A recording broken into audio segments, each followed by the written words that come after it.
It's a firing that has shocked Washington. Only once before has an FBI director been sacked, but it's the timing of James Comey's dismissal that makes it so politically explosive. The president removing the head of an agency who's currently leading a criminal investigation into possible collusion between Russia and associates of the man who sacked him. The White House maintains Comey made many mistakes in his investigation into Hillary Clinton's emails, and that's why he's being dismissed. But in his letter to Comey, Trump himself raises the Russia inquiry. While I greatly appreciate you informing me on 3 separate occasions that I'm not under investigation, I nevertheless concur with the Department of Justice that you're not able to effectively lead the Bureau.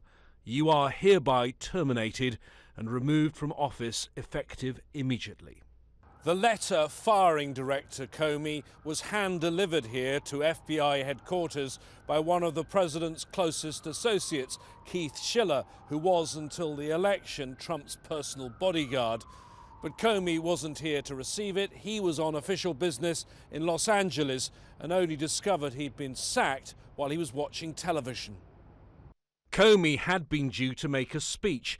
Instead, his motorcade headed straight to the airport. There he greeted FBI officials before the now former director, who was due to serve for another 6.5 years, boarded his plane to return to Washington.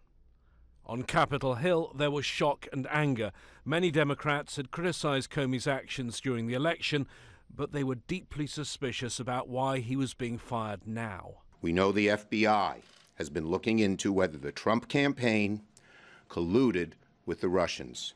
A very serious offense. Were these investigations getting too close to home?